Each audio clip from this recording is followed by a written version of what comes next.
Good day mga kapro-tambay! Welcome back nga po pala sa ating channel. This is RoboCoins again ng Stock Tambay. For today's video, pag-aralan natin ang basic ng volume. Pero bago yan, remind ko lang na pag natapos mo tong video na to, please like and subscribe. Okay? Let's go! Okay mga pro-tambay, aralin natin yung basic ng volume. First, gagamitin natin example is ang XRP USDT 15 minutes time frame. Ang bawat candle nagre-represent ng 15 minutes. So ano ba yung volume mga pro-tambay? Ang volume po is ito pong nasa ilalim. Yung nakikita nyo mga guhit-guhit na yan, ang tawag po dyan is volume. Ang volume po is a indicators tools, no? Ginagamit siya as indicator tools. So, ano nga ba itong volume? Ang volume, mga kaprotambay, is historical record siya, mga kaprotambay, no? Historical record siya, nire-record niya yung dami ng transaction na nagaganap sa bawat candle. So, ganun pala yan si volume, no? Kagaya ni candle, historical record din. Si volume, historical record din. 'Di ba si candle, napag-aralan natin na nire-record ng candlestick yung naganap ng distance, ng layo ng price, ng naganap sa loob ng time frame na 15 minutes. Si volume naman, ang nire-record ni volume, yung dami ng transaction na naganap sa candle, no? Okay? Ang bawat candle, mga pro-tambay, is may katapat na volume. Ganun siya. Nire-record pala ng volume yung dami ng transaction na nagaganap sa isang candle. Ano naman yung dami ng transaction na yon? Mga pro-tambay. So, kagaya nito, igaganito ko, no? So, sabi dito sa candle na to, ang volume is almost 30 million, mga pro-tambay, no? So, ano ba yan? Ano yung 30 million na volume na yan? Dami ba yan ng bumili? Or dami ba yan ng nagbenta? Ganito yan mga pro-tambay. Hindi po yan dami ng bumili at hindi po yan dami ng benta. Ang nire-record po niyan is overall transaction. So, wala tayong paraan para makita natin dito sa candle na to kung gaano ba karami dyan ang bumili at gaano ba karami ang nagbenta. Kasi itong si volume na to, ang pinapakita lang niya is volume of transaction. Hindi niya pinapakita yung volume ng buy at volume ng sell. Tatandaan niyo yan mga pro-tambay ha. Ganyan binabasa ang volume. So, hindi porket mga pro-tambay na color red, etong ano na to, yung candle na yan, bumagsak ang price at may mataas na volume, hindi porket ganyan, ibig sabihin na is maraming nagbenta. Okay? Mamaya, balikan natin yan. Post ko lang. So, bakit ba mga pro-tambay merong color green, may color red na volume, mga pro-tambay, no? So, mga pro-tambay, ganito yan. Di ba nga, ang bawat candle may katapat na volume. Kung anong kulay ng candle, yun din ang kulay ng volume. Kagaya nito, red candle, magiging red volume. Green candle, magiging green volume. Yan yung basic, mga pro-tambay, no? Ito naman, kaya lang naman nag-green etong candle na to kasi nag-close yung price above sa opening price. Ito naman, mga pro-tambay, kaya lang naman nag-red to kasi nag-close ang price below sa open price, mga pro-tambay, no? Dahil sa color pula, ang candle, ibig sabihin, pula na rin yung volume. Ito naman, green ang candle, green na rin ang volume. Pero, mga kapro-tambay, tandaan nyo, hindi porket green ang candle, green ang volume, ang ibig sabihin na niyan is maraming bumili. No? Hindi ganon. Then, ganon din naman sa red candle. Hindi porket red ang candle at red din ang volume, ibig sabihin marami na nga nagbenta. Hindi ganon. Ngayon, dito na maglalaban-laban ngayon, mga kapro-tambay, yung kung paano mo binabasa ang volume. Kung paano natin iniintindi ang volume, no? Dito na ngayon magtatalo-talo. So, itong ganitong klaseng technique or strategy ng pagbasa ng volume, hindi to 100% accurate. Tandaan niya, no? Ang maximum lang na pwede natin makuha dito sa paggamit ng volume plus price action, candlestick formation, candlestick, chart pattern, mga kaprotambay, magpapataas lang yan ng chance natin na maging tama yung ating probability, mga kaprotambay, no? Yung probability chance na maging tama yung hula natin, no? Yung magiging pagbasa natin sa chart, no? Yung malalaman natin na kung ang chart ba is pataas or pababa. Pero hindi siya 100% guaranteed. Ngayon, dito maglalaban-laban. Ngayon, ang ituturo ko sa inyo mga protambay, yung base sa akin, no? Pwedeng ang turo ko, pwedeng iba sa turo ng iba. So, ang ituturo ko sa inyo mga protambay, yung basic. Okay? Pause ko lang. Okay, mga protambay, no? So, dito muna tayo sa mga basic. Dito, mga protambay, dito sa volume na to, kung mapapansin nyo, merong maliliit na volume. Tapos, meron din namang malalaking volume. Itong maliliit na volume, tatawagin natin yan na average volume lang. Halos pantay-pantay sila. Ang tatawagin natin dyan is average volume. Pero itong mga volume na matataas na, mga high volume na kung tawagin yan, mga protambay, no? Above na siya sa mga average volume. Okay? Dito muna tayo mga protambay sa pagbasa ng volume sa mga tricks. Mga protambay, yung tricks dito, kailangan maintindihan muna natin to. Kagaya nito mga protambay, ito, papakita ko sa inyo, no? Ito. Itong candle na pula, ito, nakikita nyo, no? Anong kulay ng candle? Pula. Dahil sa pula yung candle, automatic, pula na rin yung volume. Ganito mga protambay, meron dyan tricks, no? Ito turo ko sa inyo mga protambay. Maaaring hindi ganito ang turo ng iba. Ito mga protambay, ang price, di ba, naging pula lang siya kasi nga, nag-close yung price below sa opening price. Kaya color pula yung candle. Naging color pula rin yung volume. Hindi porket pula yung volume, ibig sabihin marami nang nagbenta. I-considered natin yung price action. Yung itsura ng candle. Ano bang itsura ng candle, mga protambay? May mahaba siyang wick, no? Meron siyang mahabang buntot. Ang ibig sabihin, mga protambay, kaya siya may mahabang buntot na itulak yung price pataas. No? Nagets niyo yan, mga protambay? So, itong candle na to, hindi to 100% selling candle. No? Kung makikita mo, yung distance niya, yung closing price is nasa kalahati. So, lalabas, yung volume dito, mga protambay, yung kulay pulang volume na yan, hindi ganyang kataas yung transaction volume ng nagbenta. Gets nyo, mga protambay? So, i-considered natin ang pagbasa ng volume at yung price action. So, kung mapapansin nyo, kung igaganito natin mga protambay, yan, okay. Ganito mga protambay, no? So, nakakatakot na kasi nga mataas yung volume. Beyond siya sa average price. Pero kung mapapansin nyo, meron siyang price action na ang price is itinulak sa taas. Cautiously volume, nire-record lang naman niya yung transaction pero hindi niya talaga nire-record, hindi sa atin ipinapakita yung dami ng bumili at dami ng nagbenta. So tayo na ngayon ang mag-i-interpretate. Ano ba yun? Paano ba binabanggit yun? Basta yun na yun, no? Tayo na lang yung uunawa kung paano natin siya binabasa. Kung ako ang babasa niyan, mga protambay, masasabi ko na itong candle na to is hindi 100% na nagtodo benta. Bakit? Naitulak yung price pataas. So lalabas, yung haba ng transaction na yan, yung taas, pwedeng yung kalahati niyan buying volume. Mga protambay, no? So, hindi tayo kakabahan kapag marunong na tayo bumasa ng candle, mga protambay, no? Ng volume. So, alam natin na itong price na to na bumagsak at tumaas ng onte, mga protambay, hindi siya 100% selling. Lalabas, mahina na yung selling pressure. No? Bakit? Kasi may buying power dito sa zone na to. At naitulak yung price pataas. So, ito na nga mga protambay, no? Umangat, nagkaroon ng pag-angat, no?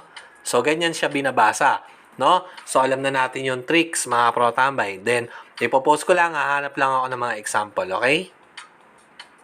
Okay, mga protambay, no? Kagaya nito. Kung mapapansin nyo tong candle na to, ito, yan yung candle na yan. Yung volume niya, above sa mga average price, mga protambay, no? So, kapansin-pansin yung volume nito. Green yung candle, green din ang volume. Hindi porkit ganyan, kagaya nito mga protambay, kung igaganito natin, no? Okay, ganyan. Hindi porkit ganyan mga pro-tambay is marami ng buyers mga pro-tambay. Hindi porkit ganyan yung volume, mataas ang volume, green ang candle, then naka-breakout pa mga pro-tambay, no? Nag-breakout pa siya. Okay, hanap tayo yan. Nag-breakout pa siya sa mga resistance level. Ganito yung pagbasa dyan mga pro-tambay. Hindi porket green ang candle, green ang volume, ibig sabihin marami nang bumili. I-consider natin tong week na to, mga pro-tambay, tong week na yan, no? So may buntot, merong selling pressure, mga pro-tambay, no? Na sa zone, sa area na to, mga pro-tambay, maraming sellers, no? Then tumaas ang price, then nagawang pabagsakin ng bahagya. Then mataas ang volume. So lalabas, itong volume na to mga pro-tambay, hindi naman yung 100% na puro buy, no? So makikita natin dyan, almost mga 30% may nag-sell kasi nagawang itulak pababa yung price. Kapag ganyan mga pro-tambay na nakakabasa ka na, kasi ang ginamit natin dito is 4 hours, so matinding record yan, 4 hours yan mga pro-tambay, no?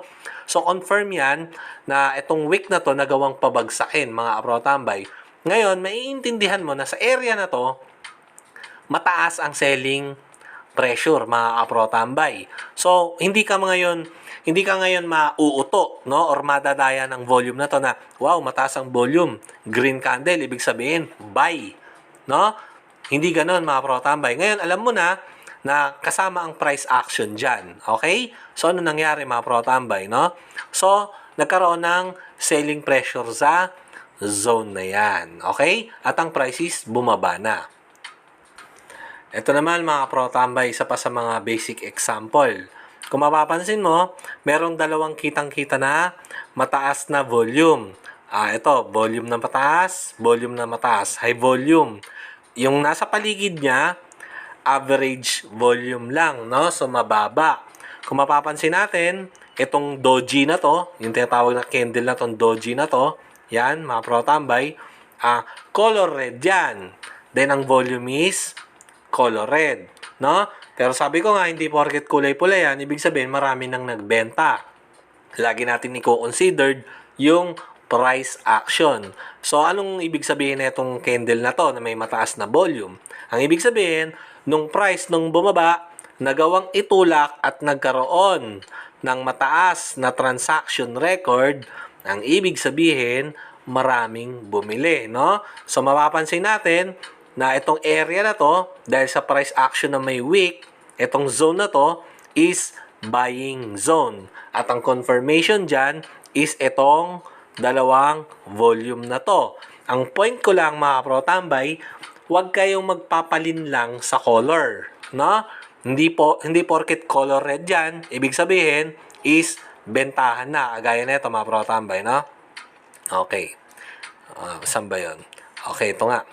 So, yan, ganyan mga pro-tambay. Hindi porket pula yung candle at pula yung volume is pababa na yung price, no? So, i-consider natin na itong area na to, buying zone to, mga pro-tambay, kahit red yan. Kaya lang naman naging red yung candle na yan, nag-close ang price below sa open price, mga pro-tambay, no? So, ganun yun. Then, ang confirmation na nakita natin na mataas talaga yung volume transaction dito, ibig sabihin, maraming bumili sa area na to. Kaya nga, nagawang tumaas yung price banda rito, okay? Then, kung mapapansin mo naman, yung pagtaas ng price, mababa yung volume, mga pro-tambay. Ang ibig sabihin yan, no, walang smart money dyan. Mga retail lang yan, mga pro-tambay. Ang smart money, yung nag-buy dito sa area ng wick na to, mga pro-tambay, no? So, kung mapapansin, no, nagkaroon ng pullback, pero ganun din, walang volume. Average volume lang. Ang ibig sabihin, mga pro-tambay, yung namakyaw, yung bumili sa area na to na may mataas na transaction, ang ibig sabihin, karamihan dyan is bumili dahil sa price action, mga pro-tambay. Confirmation na yung mataas na volume. Yung bumili dyan, hindi pa nagbebenta rito.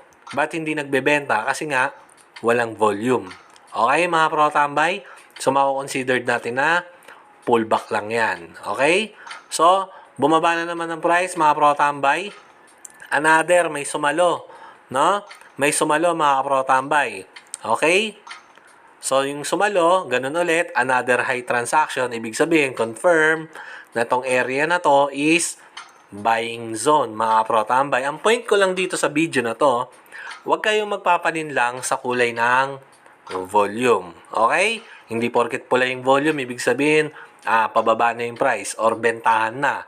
Hindi rin porket green ang candle at green ang volume, ibig sabihin is uptrend na, pataas na, ibig sabihin bilihan na. Okay mga protambay, yan ang tricks ng volume. So papakita pa ako ng example, pause ko lang. Okay mga protambay, ito pa yung isa sa example natin sa pagbasa ng volume, no? Kagaya nito mga protambay, kung mapapansin mo yung volume, anong tawag natin dyan sa maliliit? Average volume, yung halos nagpapantay-pantay na. Pero kapansin-pansin, na dito sa area na to, mga protambay, may mga matataas na volume. Etong tatlong volume na to. Dalawang green candle, isang red candle. Okay? Kung mapapansin mo, mga protambay, napakataas ng unang volume. Then, bumaba ng bahagya. Then, nasunda ng mataas na red volume. So, ano ba yan, mga protambay? Etong red volume na to, mga protambay, itong red volume, masasabi ba natin na nung umakyat yung price dyan, mas marami yung nagbenta, mga protambay? Ganito yan, mga protambay, no? Kung mapapansin mo, kung naabutan mo yung price na ganito na ang itsura, mga protambay, no? Hindi sa ganyan ang itsura, no? Sa ganito na ang itsura, mga protambay. Dito nagagana yung pagbasa mo ng candle. Kagaya nito, ang volume dito is average volume, then merong mataas na volume. Ito, mga protambay, ang ibig sabihin, kaya mataas ang volume, ibig sabihin, may malaking transaction na naganap. No? Mako-considered natin na mas marami ang buying transaction. Bakit? Nagawang itulak yung price pataas, mga protambay. Then, ito naman, mga protambay, no? Kung mapapansin mo, sobrang taas ng volume, then sobrang haba rin ng wick. Dito na ngayon maglalaban-laban, mga protambay, yung pag-a-analyze mo. Pwede yan, mga protambay, mataas ang volume kasi pinakyaw yung price pataas. Okay? Pinakyaw yung price pataas, then, nung matapos na siyang bumili, wala nang sumunod na bumili, bumaba na yung price. Pwedeng ganon, mga protambay. Or, pwede ring umakyat yung price, then, mas maraming seller pababa. Pero, imposible yun, mga protambay. Bakit? Di ba sabi ko, mas mahirap magtulak ng price pataas, mas madali ang magbenta. So, para mapaangat mo from dito to dito, mga protambay, kinakailangan mo ng napakatinding buying power. Gets nyo, mga protambay? Kasi, hindi naman aangat ng ganyang kalayo yung price na yan from dito. Check natin yung price. From 0.50 up to 0.75, so 25, no? 0.25 yung difference na itong range na to. Hindi mo magagalaw, hindi mo mapapakyat ang price na ganyan nang walang malaking pera or yung tinatawag na smart money. Okay? So, i-considered natin tong pulang to, etong itong volume na yan, na color red, na buying volume yan. Okay? So, itong tatlo na to, mga protambay, itong malalaking volume na to, so, ibig sabihin yan, may nagbodega. May nag-imbak. Okay? Then, ang price is pataas, pero wala namang volume, no? So, ibig sabihin, mga protambay, may bumibili dyan. May pumipitik-pitik na bumibili dyan. Pero itong bumili na to, hindi pa nagdadump, no? Hindi pa nagbabagsak. Okay? Kaya ang price hindi tuluyang bumaba. Kung mapapansin nyo, nagkaroon dito ng support level, no? Kaya ang price umuuntog-untog lang dyan.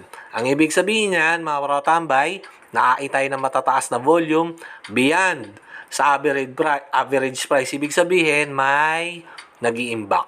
Okay? So, ang price ng dulo is 0.75, no? So, lalabas may namakyaw. Ang tindi, no? Ibig sabihin, merong event na paparating, no? Pwede nilang gamiting pump and dump yan kasi kikita sila, bibilisan ng buy and low, ano? Sell in high, no? Buy low, sell high, mga protambay, okay? So, ano nangyari? Ito na. Meron ng pumping na naganap, mga protambay, no? Nagkaroon ng another pump. Kung mapapansin nyo, yung volume, mga protambay, beyond sa average price. So, pinump na, mga protambay, no? Pinump na, okay? So, tumaas ulit ang price, okay? So, ano nangyari? Grabe, taas ng price mga pro tambay, no?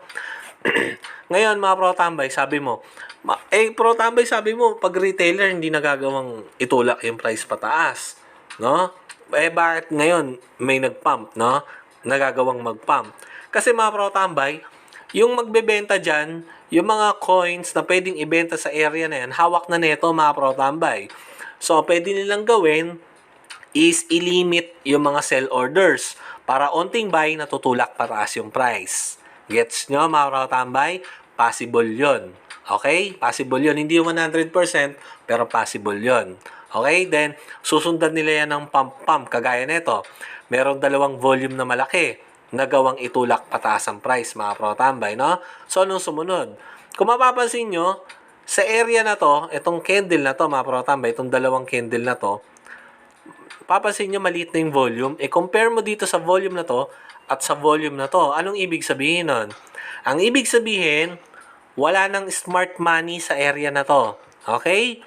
Ang smart money, andito sa area na to. Dito, mataas ang price, color green yung candle, color green yung volume, pero kung mapapansin mo, mababa na yung transaction record, no? Mababa na yung transaction history niya. Bakit? Kasi wala na yung maraming pera para bumili dyan. Ibig sabihin, mga pro tambay, sa area na to, sa zone na to, wala nang smart money. Walang bumibili na in the higher price, okay? Ang mga bumibili na lang dyan, yung mga FOMO at saka yung mga retails. So, ano nangyari mga pro tambay? Ito na, no? So, nagbebenta na sila, okay? Nagbebenta-benta, inuutay-utay na nila. At yung mga bumili rito, hindi na bibili rito. Okay na sila dyan. So, possible na yung bumili rito at saka yung bumili rito, iisa lang yan, mga pro tambay, no? Mga possible theory yan. So, ganyan binabasa yung basic ng volume, mga pro tambay, okay? So, next tayo, hanap pa tayo. Ayan, bumaba na yung price, no? Hanap pa tayo, mga pro tambay. Post ko lang. Ito, mga pro tambay, no? Lazio BUSD, mga pro tambay. From $14, bumagsak, no? So, ano ibig sabihin na itong volume na to? Ang taas ng price, mataas ang volume, mga pro tambay, beyond sa mga average price, mga pro tambay, di ba? Sabi ko, bumabagsak ang price kasi nga wala nang bumibili. Kaya bumabagsak. Pero pagdating sa area na to, ito mga pro tambay, ang lupit, no? Ang taas ng volume. Baba ko nga sa 1 hour, mga pro tambay. So, nakita niyo yan? Okay? Nagkaroon ng matataas na volume. Anong ibig sabihin yan? So, baba ko pa sa 15 minutes, no? So, nagkaroon ng mga pump, no? Pump, pump, okay? Nung bumaba ng onti yung price, nag-pullback, walang volume. So, considered na pullback, mga pro tambay. Dahil nung bumaba yung price, wala namang volume. Pababa yung volume. So, anong ibig sabihin yan? Anong overall? Ilagay natin sa 4 hours, mga pro tambay, no? Ito. Anong ibig sabihin yan, mga pro tambay? Mabababa yung volume, sobrang liit, then nagkaroon na ng mataas na volume. Ang ibig sabihin po niyan, may bumobodega. May pumuposition, mga pro tambay. Tandaan nyo yan. Okay? May pumuposition. Bakit? Kasi pwedeng in the future, ipapump and dump nila yan. Yan yung pang-pump and dump nila. Or, bumibili na sila in the lower price. Okay? Kapag nakakita tayo ng ganyan, sino bang may kakayanan lang bumili niyan? Sino bang may kakayanang mamakyaw niyan? Mga pro tambay, di ba? Mga financial institution, mga smart money, mga big fish, mga whales, mga pro tambay, no? So, ba't sila bumili? Nag-i-imbak sila kasi alam nila, mura pa yung price na yan, no? So, lalabas kung bibili ka ng ganito, ng $8 pababa, ibig sabihin, goods to buy pa yan. Kasi, merong ang smart money na nag-imbak no? So, meron silang plano in the future dyan sa Lazio. Lalo na yung Lazio is, pa lang, nag-uumpisa pa lang. Okay, mga pro tambay, ganun ang pagbasa ng volume. At dahil sa mga position trader, alam ng mga position trader yan. Kasi itong mga to, pumuposition. Okay? Bumibili sila. Then yung susunod niya, mga pro tambay, bababa na ulit yung price niyan. Gaganong-ganon na lang yan, mga pro tambay, Gaganong-ganon. Bakit? Tapos na sila bumili.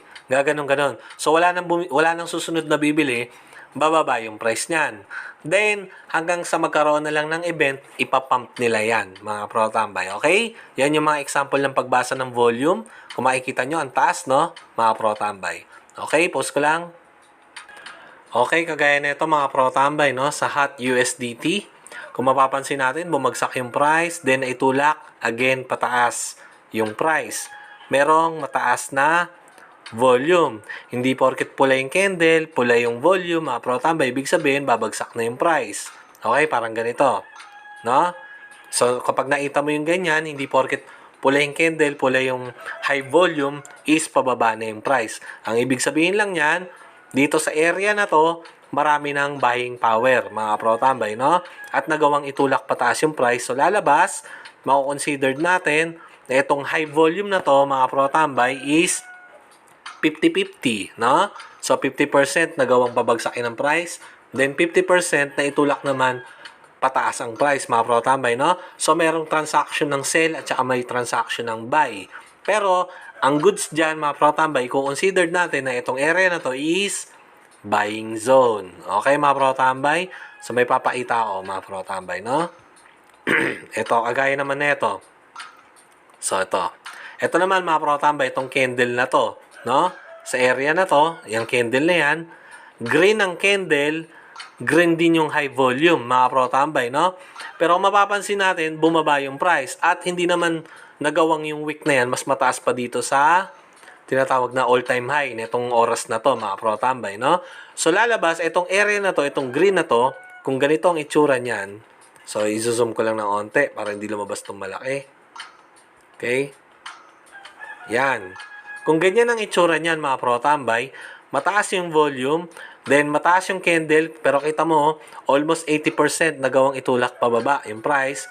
At alam natin na ang area na to is selling zone na kasi may mga wick na, no? So, maaaring ang susunod nito, mga pro-tambay, malalaman natin na bababa yung price. Okay? So, ganun lang yon, mga pro-tambay.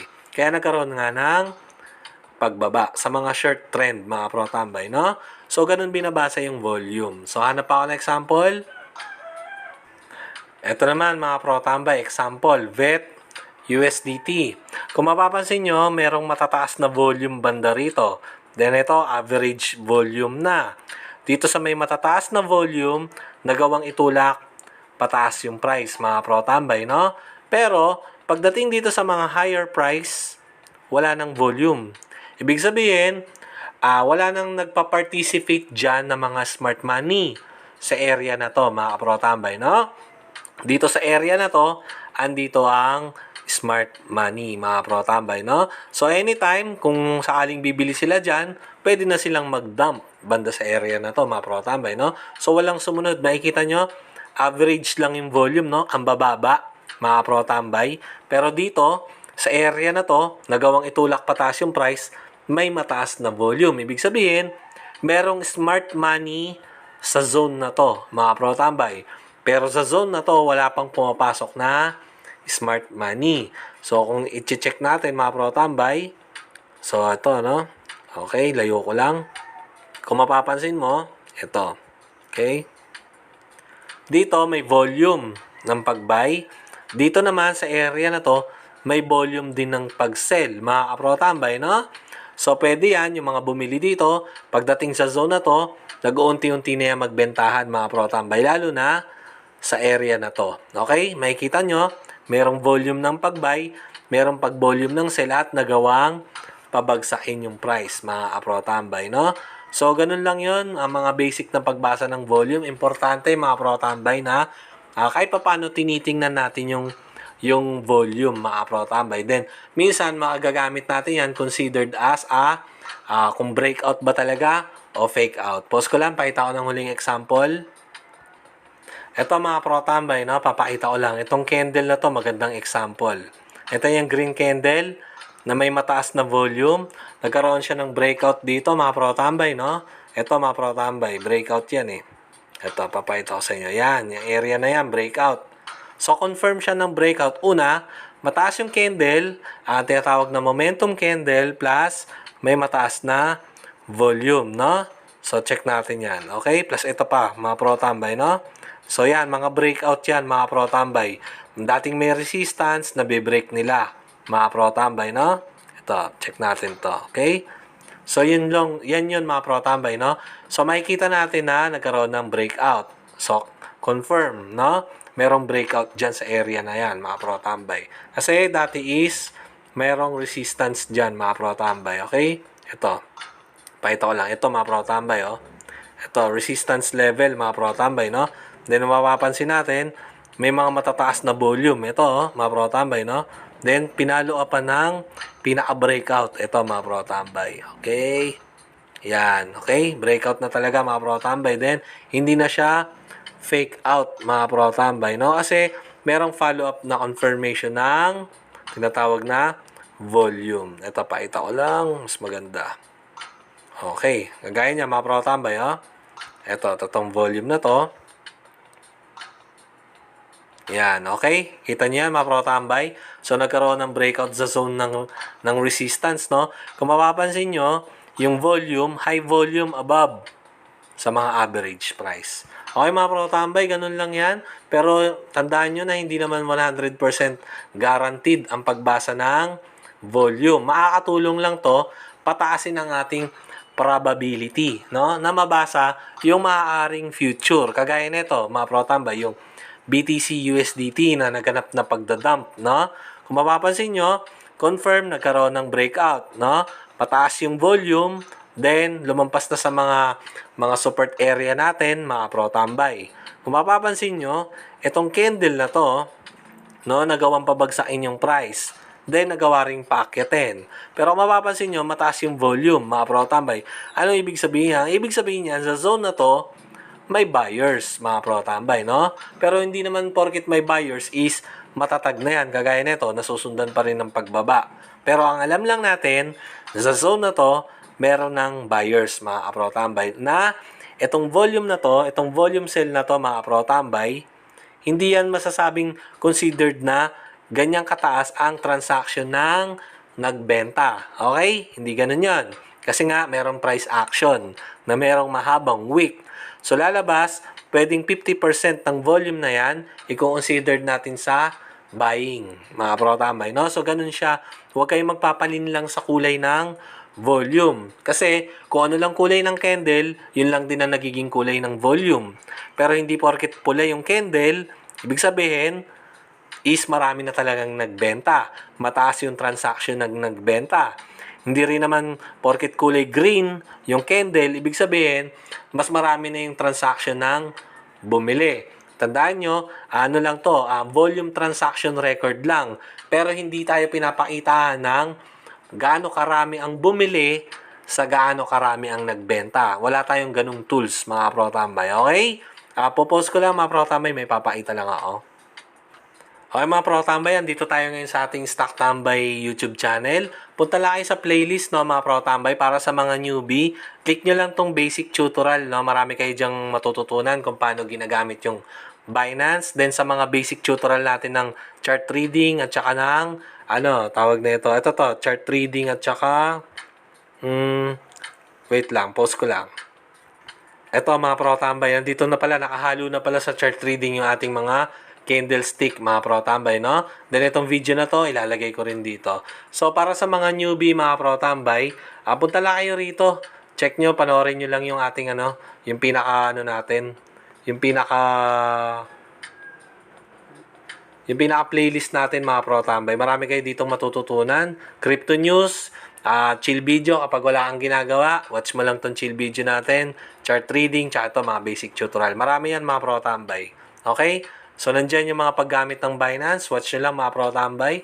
So, hanggang dito na lang tong video na to. At dahil sumabot ka sa video na to, please like and subscribe. Okay? Sa mga wala pang Binance, join po kayo. Sa description link ko po. Sign up po kayo doon, makakuha kayo ng 20% discount. Okay? This is Robo once again. Sign out.